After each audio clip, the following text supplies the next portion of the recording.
Hi guys, நான் தான் உங்களுடைய ப்ரோக்ராம் பிரெயின் பேசுகிறேன். இன்னைக்கு நம்ம 120x64 GLCDல எப்படி வந்து சர்க்யூட் டயக்ராம் மேக் பண்ணுறது அந்த மாடியூல் இருக்குது என்கிட்ட. ஆக்சுவலாக இப்போ நான் காட்டுறேன் பாருங்கள். இந்த மாடியூல் நான் வச்சிருக்கேன், லைவாக காட்டணுக்கு எடுத்து வச்சிருக்கேன். ஸோ இந்த மாடியூல் எப்படி நம்ம கண்ட்ரோல் கனெக்ட் பண்ணுறது, ஆடியோட கனெக்ட் பண்ணுறதுக்காக நான் கனெக்ட் பண்ணியிருந்தேன். பின்னாடி டிசால்ட்லாம் வச்சு சம் பண்ணிட்டு இருந்தேன். சரி இப்போ டேரெக்டாக வீடியோக்காக யூஸ் பண்ணிட்டு நம்ம அப்புறம் பண்ணிக்கலாம்னு தோணி ஸோ அப்படியே காட்டுறேன். ஸோ ஜிஎல்சிடி போர்டு தெரியுதா, இந்த ஜிஎல்சிடி வந்துட்டு எப்படி கண்ட்ரோலோட கனெக்ட் பண்ணுறது அது ஃபர்ஸ்ட் ஸ்டெப் நான் பண்ண போகிறோம். அடுத்து இந்த 120x64 இருக்கு இல்லையா, இதுக்கு என்ன மீனிங் அதை நான் சொல்லித்தர போகிறேன் இந்த வீடியோவில். அது தெரிஞ்சிட்டிங்கன்னா மட்டும்தான் உங்களால் இந்த ஜிஎல்சிடிக்கான ப்ரோக்ராமிங் உங்களால் பண்ண முடியல, அது வரைக்கும் பண்ணவே முடியாது. விஷயம் புரியுதா? அதனால் அதுக்கான மீனிங் என்ன தெரிஞ்சுக்கோங்க. அதுக்கு அடுத்து நம்ம ஃபர்தராக மூவ் பண்ணலாம். ஃபர்ஸ்ட் சர்க்யூட் டயக்ராம் ஃபஸ்ட்டு கற்றுக்கலாம். அடுத்து 120x64 மீனிங், அதாவது இன்டர்னல் ஸ்ட்ரக்சர் கூட சொல்லிக்கலாம், பிஹேவியர் அது என்னன்றதை பார்த்துட்டு நம்ம அடுத்த வீடியோ கமெண்ட்லாம் பார்க்கலாம். ஸோ பார்க்கலாமா? Let's start. ஃபர்ஸ்ட்டு வந்து நான் சர்க்யூட் டயக்ராம் வரைஞ்சிருக்கேன். தெரியுதா உங்களுக்கு? இந்த இடத்துல வந்துட்டு டிஸ்பிளே இருக்குது, இந்த டிஸ்பிளே தான் வரைஞ்சிருக்கேன். தெரியுதா? 120x64 இந்த டிஸ்பிளே தான் பாக்ஸ் மாதிரி போட்டு இந்த பின் நான் தெரியுதா 1 2 3 4 இங்கே ஸ்டார்ட் பண்ணணும். 1 2 3 4 சொல்லிட்டு அப்படியே போயிட்டே இருக்கும். ஸோ அந்த பின் தான் இங்கே வரைஞ்சிருக்கேன். ஸோ இந்த பின் வந்துட்டு ஆர்டராக இருக்காது. ஓகே, இந்த பின் ஆர்டராக வந்துட்டு கீழே நான் டிஸ்கிரிப்ஷனை கொடுத்துருப்பேன். ஆனால் எந்த பின்னை எப்படி கனெக்ட் பண்ணணும், எந்த மாதிரி பிஹேவியர் இருக்குங்கிற மட்டும் சொல்லித்தரேன். இந்த பின் ஆர்டராக இருக்காது. இந்த ஆர்டராக கீழே டிஸ்கிரிப்ஷனில் சர்க்யூட் டயக்ராம் இருக்கும், நீங்கள் பார்த்துக்கலாம். ரைட், ஃபர்ஸ்ட் என்ன சொல்கிறத புரிஞ்சுக்கோங்க, அதுக்கப்புறம் அடுத்தடுத்த மூவ் பண்ணலாம், ஈஸியாக இருக்கும். ஃபர்ஸ்ட் நல்லா பார்த்துட்டிங்கன்னா இந்த ஜிஎல்சியில் வந்துட்டு இது வந்து கிரவுண்டு, ஜிஎன்டி போட்டிருக்கிறது எப்படி பார்த்தா தெரியும். இது ஜிஎன்டி, இது விசிசி, இது வந்துட்டு V1 சொல்லுவாங்க. இது வந்துட்டு இந்த ஜிஎல்சியை வந்துட்டு கான்ட்ராஸ்ட்டாக அட்ஜஸ்ட் பண்ணுறதுக்காக யூஸ் பண்ணுவாங்க. பட் ஜிஎல்சியை பொறுத்த வரைக்கும் நீங்கள் கான்ட்ராஸ்ட் அதை அட்ஜஸ்ட் பண்ண தேவையில்லை. ஓகே, நீங்கள் டிஃபால்ட்டாக அந்த பின்னு கிரவுண்டே கனெக்ட் பண்ணிடுங்க, நல்லா ஒர்க் ஆகுது.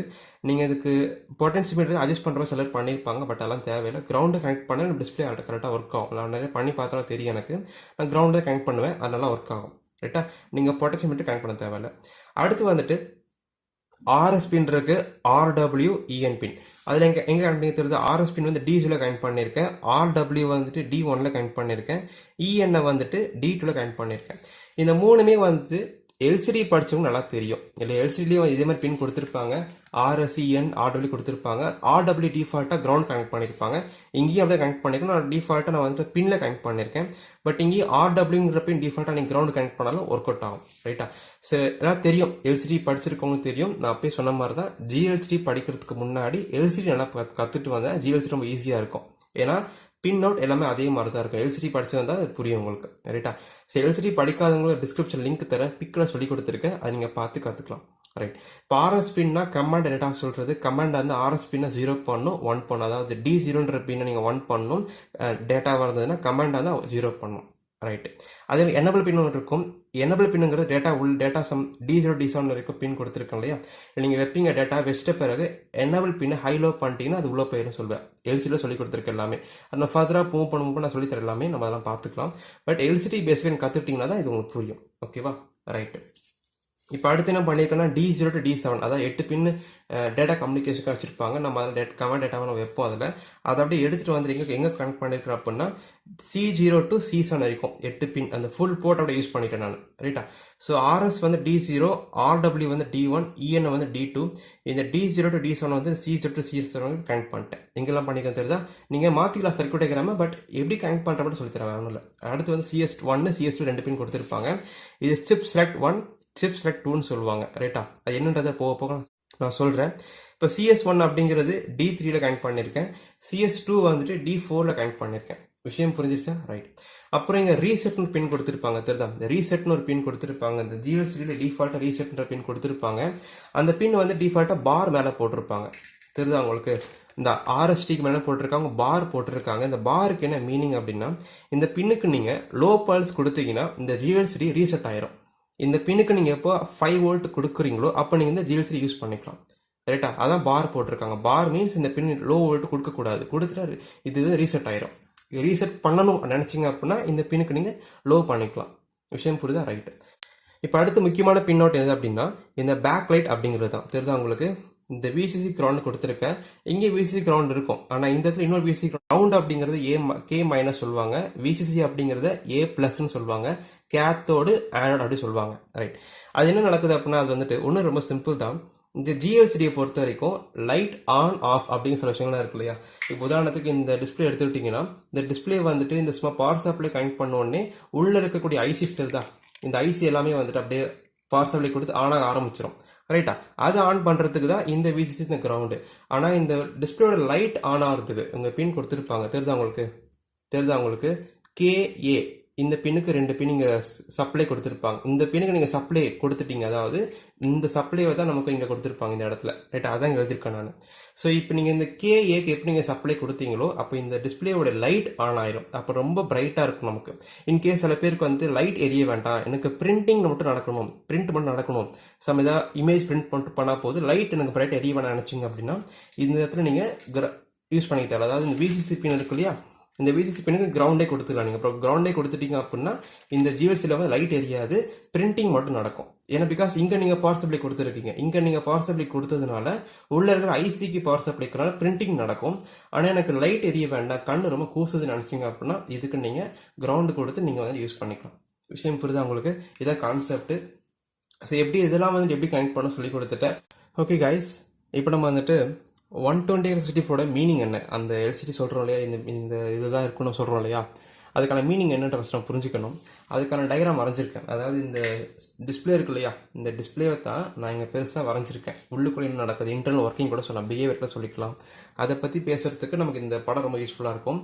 அப்போ ஈஸியாக புரிஞ்சுக்க முடியும் நம்மளால். அதுக்கு முன்னாடி நம்ம இதையும் கற்றுக்கலாம், 128x64 எப்படி வந்ததுங்கிறத கற்றுக்க முடியும். ப்ளஸ் நம்ம இதோட எப்படி பிஹேவியருங்கிறது சேர்த்து கற்றுக்க முடியும். அதனால தான் சொல்லி தர போகிறேன். இப்போ நான் நல்லா நிதானமாக கவனிங்க. இது புரிஞ்சிட்டிங்கன்னா தான் ப்ரோக்ராம் பண்ணும்போது என்ன நடக்குது அப்படிங்கிறது புரியும். டவுட்னா கிளம்பி கேட்கலாம். இதுக்குன்னு டெலிகிராம் குரூப் இருக்குது, நீங்கள் ஜாயின் பண்ணி டவுட் கிளியர் பண்ணிக்கலாம். இதில் இருந்து ஏதாவது ஓகேங்களா? ரைட், ஃபஸ்ட்டு வந்துட்டு எத்தனை ரோ இருக்குன்னு சொல்லிடுறேன், எது காலம் சொல்லிடுறேன். ரோ அப்படின்னா இதான் ரோ. எப்படி பண்ணுறது தான் 0th row, first row, second row, இது third row, fourth row, fifth row, sixth row, seventh row. மொத்தம் எத்தனை ரோ இருக்குது? 8 ரோ இருக்குது. 0ன்னு ஸ்டார்ட் பண்ணுறேன், 8 ரோ இருக்குது. விஷயம் புரியுதா? ரைட். அதில் காலம் எத்தனை இருக்குன்னு பார்த்துக்கிட்டிங்கன்னா 0th காலம், ஃபர்ஸ்ட் காலம், குட்டி குட்டி ஒரு தெரியுதா, அது மாதிரி எத்தனை காலம் இருக்குது அப்படின்னு பார்த்துக்கிட்டிங்க அப்படின்னா 0லேருந்து 63 காலம் வரைக்கும் இருக்குது. விஷயம் புரியுதா? ரைட். ஸோ குட்டி குட்டியாக வருது நமக்கு. ஸோ இதெல்லாமே ஒரு காலம் தான். எத்தனை காலம் இருக்கும் அப்படின்னா 0லேருந்து 63, அதாவது 64 காலம் இருக்குது. சேம் லைக் தட் இந்த பக்கம் பார்த்துக்கிட்டிங்கன்னா 0லேருந்து 64 2 பார்ட்டாக பிரிச்சிருப்பாங்க.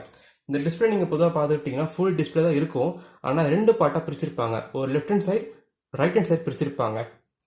அது எப்படின்றத போக பார்க்கலாம், பட் 2 பார்ட்டாக பிரிச்சிருப்பாங்க. ஸோ இந்த பார்ட்லேருந்து பார்த்தீங்கன்னா 0-64, 0-63, இது 0-63, இதில் 64 காலம்ஸ் இருக்குது, இதில் 64 காலம்ஸ் இருக்குது. ரெண்டுத்தையும் ஆட் பண்ண என்ன வரும்? 64 + 64 128 வந்துருச்சா? 128. அப்போது இது கம்ப்ளீட் பண்ணிட்டோம். ரைட். இப்போ அடுத்து என்னன்னா, வாட் இஸ் மீனிங் 64க்கு என்ன மீனிங் அது புரிஞ்சுக்கணும். ஃபர்ஸ்ட் 64க்கு என்ன மீனிங் ஒன்றும் ரொம்ப சிம்பிள் தான். 64 எப்படி பார்க்குறதுன்னா, ஃபர்ஸ்ட் வந்துட்டு ரோ ஃபர்ஸ்ட் பாரு, காலம் பார்த்துட்டீங்க, இந்த காலமையும் அண்ட் இந்த காலமையும் ஆட் பண்ணி வந்து தான் 128. ஆமாம் தானே? இப்போ அடுத்து என்ன பண்ண போகிறோம்? ரோ ஃபர்ஸ்ட் பார்க்க போகிறோம். எத்தனை ரோ இருக்கு? 1 2 3 4 5 6 7 8 ரோ இருக்கா? ரைட். ஒவ்வொரு ரோலையுமே எத்தனை பிக்சல்ஸ் இருக்குன்னு கவனிக்கலாம். அதான் முக்கியமானதுங்க. அதான் இந்த மாதிரி நான் பின்ன எடுத்திருக்கேன் புரியக்கிறதுக்காக. இது வந்துட்டு 0th ரோவா? 0th ரோவில் எத்தனை பாக்ஸ் இருக்கு என்னங்களேன்? 1 2 3 4 5 6 7 8 எப்படி வந்து தெரியுது? அது மாதிரி தான் எல்லாமே இருக்கும். ஸோ இந்த போட்டிருக்க இந்த குட்டி குட்டி பாக்ஸ் மாதிரி தான் எல்லா ரோலையுமே இருக்கும். இது மட்டும் வரைஞ்சிருக்கேன், ஆனால் இது மாதிரி தான் எல்லாத்துலேயுமே இருக்கும், குட்டி குட்டி குட்டியாக இருக்கும். என்ன சொல்கிறேன்னு தெரியுதா உங்களுக்கு? இதுதான் கான்செப்ட். அப்போ 0th ரோவில் ஃபஸ்ட்டு ஒரு காலம் எடுத்துட்டிங்கன்னா எத்தனை பாக்ஸ் இருக்குது? 1 2 3 4 5 6 7 8 இருக்குது. அப்போது 8 8 ஒரு ரோவாக பிரிச்சுட்டாங்க. ஃபஸ்ட்டு 8 ஒரு ரோ, அடுத்துல இதே மாதிரி கான்செப்ட் தான் இங்கே இருக்க போகுது. அப்போ இங்கே 8 இருக்கும், அது 2வது ரோ. அடுத்த 8 3வது ரோ, அடுத்த 8 4வது ரோ, அடுத்த 8 5 6 7 8. அப்போ ஒவ்வொரு ரோலையும் எத்தனை செட்டு செட்டாக பிரிச்சுட்டாங்க? இதில் 8 இருக்குது, 8 8 8 பிரிச்சுட்டாங்க. அப்போ 8 ரோ இருக்குது, 8 8 பிரிச்சுட்டாங்க. அப்போ 8 × 8 64 வந்துருச்சு. 64 விஷயம் அவ்வளோதான். அப்போது 128 காலம்ஸ் இருக்குது, ஆட் பண்ண 128 காலம் டோட்டலாக இருக்குது. 64 அப்படிங்கிறது இப்படி தான் வந்துச்சு. ஸோ ஒரு ரோல் நம்ம கன்சிடர் பண்ணணும். ஒவ்வொரு ரோலையும் நமக்கு வந்துட்டு இந்த மாதிரி தான் நமக்கு வந்துட்டு ஒவ்வொரு ரோலையும் 8 8 பிட்டாக பிரிச்சிருப்பாங்க. சீதா இப்படி தான் வந்தது 64 அப்படின்றது விஷயம் புரியுதா? இப்போ இன்னும் சில பேர் கேள்வி கேட்கலாம், எப்படி ப்ரோ அது எனக்கு இன்னும் சொல்லி புரியல யோசிக்கலாம். என்ன ரீசன் அப்படின்னா இங்கே வந்துட்டு இப்போ நான் 1 2 3 இப்படி 8 சொன்னோம் இல்லையா, அது 8ங்கிறது நம்ம டேரெக்டாக ஃபர்ஸ்ட் ரோ இங்கே சொல்லலாம் இல்லையா, எதுக்கு நீங்கள் 8 பிரிக்கிறாங்க அந்த மாதிரி நீங்கள் சொல்லி கேட்கலாம் இல்லையா. ஃபார் எக்ஸாம்பிள் இது first row, second row, third row, fourth row, fifth row அப்படியே சொல்லிட்டு போகலாம் அழகா. எதுக்கும் 8 பிரிச்சிருக்காங்க அப்படின்னா அவங்க அந்த மாதிரி டிசைன் பண்ணியிருக்காங்க. ஓகே, ஈஸியாக இருக்கும் டிசைன் பண்ணியிருக்காங்க அந்த மாதிரி. பட் நம்ம கோடிங் பண்ணுவோம் எப்படி பண்ணுவோம் அப்படின்னா ஃபஸ்ட்டு ரோவில் போகணும்னா இதான் ஃபஸ்ட்டு ரோவில் 5வது காலம்ல உங்களுக்கு பிரிண்ட் பண்ணணும். இப்போ உதாரணத்துக்கு நான் வந்துட்டு இப்போ ஃபர்ஸ்ட் ரோ 5வது காலம், இது 5வது காலம், இது 1 2 3 4 5, அப்போ இதான் 5வது காலம். அப்போ ஃபர்ஸ்ட் ரோவில் 5வது காலம்ல பிரிண்ட் பண்ணணும்னா இந்த ஃபுல் 8 தான் யூஸ் பண்ண முடியுமே தவிர்த்து எனக்கு இந்த ஒரு பிக்சல் மட்டும் தனியாக யூஸ் பண்ண முடியாது உங்களால். விஷயம் என்ன புரியுது? அதான் இதோட ட்ராபேக் நான் ஃபீல் பண்ணுறேன். கோடிங் பண்ணும் கொஞ்சம் காம்ப்ளெக்சிட்டி ஃபீல் பண்ணுவீங்களா நீங்கள். அப்போ என்ன பண்ணுறீங்க அப்படின்னா 8 காலம் 8 ரோ ஃபுல்லாக இருக்குது. 8 ரோவில் வந்துட்டு ஒவ்வொரு 8 ரோலையுமே வந்து 8 பிரிச்சிருப்பாங்க. ரைட்டா? இப்போ நீங்கள் உதாரணத்துக்கு இப்போ 0th ஃபர்ஸ்ட் ரோலே வந்துட்டு 2வது காலம் பிரிண்ட் பண்ணால் இப்படி நீங்கள் போவீங்க. 0th ரோ 2வது காலம் 1 2 3 4 இது 8 ரோ அப்படியே இதுக்கு சொந்தமாயிரும். அப்போ 0th ரோவில் 2வது காலம் நீங்கள் பிரிண்ட் பண்ண நினச்சிங்கன்னா இங்கே நீங்கள் பிரிண்ட் பண்ணுவீங்க. ஆனால் நீங்கள் இண்டிவிஜுவலாக யூஸ் பண்ண முடியாது, ஃபுல்லாக யூஸ் பண்ணுவீங்க. அது என்ன எப்படி யூஸ் பண்ணுறது அப்படிங்கிறத ஃபர்தராக பார்க்கலாம் நம்ம. பட் இதான் கான்செப்ட், இந்த மாதிரி தான் நீங்கள் யூஸ் பண்ண முடியுதுல்ல. விஷயம் புரியுதா? இப்போ அதே மாதிரி வந்துட்டு நீங்கள் 3வது ரோனா இது 3வது ரோ, நமக்கு 3வது ரோவில் 5வது காலம்னா இங்கே ஒரு 5வது காலம் இங்கே வந்துருக்கும் நமக்கு. அப்போ 5வது காலம் நீங்கள் யூஸ் பண்ணிக்கலாம் நீங்கள். ஆனால் 5வது காலம் எப்படி இருக்கும் அப்படின்னா 8 பீட்டாக டோட்டலாக தான் இருக்கும். நீங்கள் இண்டிவிஜுவல் பீட் உங்களுக்கு யூஸ் பண்ண முடியாது. அது எப்படி யூஸ் பண்ணுறது இண்டிவிஜுவல் பீட்டா அப்படிங்கிறது நான் ப்ரோக்ராம் போகும்போது சொல்கிறேன். விஷயம் புரிஞ்சு உங்களுக்கு இல்லையா? ஸோ உங்களுக்கு எப்படி ரோ எப்படிங்கிறத பார்க்கணும்னு சொல்லி கொடுத்துட்டேன். எப்படி வந்துட்டு ஒரு இண்டிவிஜுவல் பிக்சல் எப்படி ஆக்சஸ் பண்ணுறது, ஐ மீன் ஒரு காலம் ஃபுல் காலம் யூஸ் பண்ணுறது ஒரு ஐடியா வந்திருக்கு உங்களுக்கு இப்போ இல்லையா? ரைட். இப்போ அதுக்கடுத்து என்ன பார்க்கணும் அப்படின்னா இப்போ உங்களுக்கு மீனிங் சொல்லி கொடுத்துட்டேன். வாட் இஸ் 128x64 என்னன்ட்டு. இங்கே காலம் இந்த காலம் ஆட் பண்ணால் 128 வருது. இந்த ரோ 8 இருக்குது, ஒவ்வொரு 8லையும் 8 பிரிச்சிருக்காங்க. 8 8 64. ஓகே, வந்துருச்சு. இப்போ அடுத்த ஸ்டெப் என்னன்னா 2 பாக்ஸ் போட்டிருக்கேன். இந்த 2 பாக்ஸ் அப்படிங்கிறது ரொம்ப சிம்பிளான கான்செப்ட் தான். அவங்க என்ன பண்ணிட்டாங்க அப்படின்னா பிரிச்சுட்டாங்க. இப்போ நீங்கள் இந்த பாக்ஸை யூஸ் பண்ணணும் அப்படின்னா நான் சொன்னேன் இல்லையா, இந்த CS பின்னுங்கிறது, இந்த CS பின் இப்படி தான் யூஸ் பண்ணுறோம். இந்த CS பின் 1 CS2 CS1 CS2 2 பின் கொடுத்துருக்காங்க. இப்போ உதாரணத்துக்கு அந்த CS1ங்கிற பின்னை நீங்கள் 1 பண்ணிட்டு CS2ன்ற பின்னை 0 பண்ணீங்க அப்படின்னா இதை மட்டும் யூஸ் பண்ணிக்கலாம். விஷயம் புரியுது? அதாவது இதுதான் இந்த CS1 அப்படிங்கிற இந்த பின்னை நீங்கள் 1 பண்ணிட்டு CS2ங்கிற பின்னை 0 பண்ணீங்க அப்படின்னா நீங்கள் GLCDல வந்துட்டு இந்த ஒரு ஃபர்ஸ்ட் பார்ட்டை யூஸ் பண்ணிக்கலாம். அதே CS பின்னை வந்துட்டு நீங்கள் CS1 நீங்கள் 0 பண்ணிட்டு CS2 நீங்கள் 1 பண்ணீங்க அப்படின்னா இந்த செட்டை யூஸ் பண்ணிக்கலாம். ஸோ எந்த செட்டை நீங்கள் யூஸ் பண்ணுங்கிறது நீங்கள் பிரிச்சுட்டாங்க இந்த இடத்துல இல்லையா? ஸோ அடுத்தடுத்த வீடியோக்குள்ள நம்ம இது சில கமெண்ட் என்ன இருக்குது எழுதிருக்கேன் தெரியுதா? ஆன் பண்ணுறதுக்கு ஜிர்காஜுரி Fன்னு போட்டிருக்கேன், ஆஃப் பண்ணுறதுக்கு ஜிர்காஜின்னு சில கமெண்ட் எழுதிருக்கேன் நான். இதை பற்றி நிறைய ஃபர்தர் நம்ம அடுத்தடுத்த வீடியோக்குள்ள டிஸ்கஸ் பண்ணலாம். அடுத்த வீடியோவில் ப்ரோக்ராமிங் ஃபர்ஸ்ட் ஸ்டார்ட் பண்ணிட்டு நம்ம ஸ்டார்ட் பண்ணிடலாம் ப்ராசஸ். ஓகேங்களா? ஸோ இந்த வீடியோ பிடிச்சிருந்தா லைக் பண்ணுங்கள், ஷேர் பண்ணுங்கள், சப்ஸ்கிரைப் பண்ணுங்கள். அண்ட் அந்த யூடியூப் சேனலுக்கு டெலிகிராம் குரூப் இருக்கு, நீங்கள் வேணா ஜாயின் பண்ணி உங்களோட கிளியர் பண்ணிக்கலாம். And bye from program print and have nice day guys. Bye.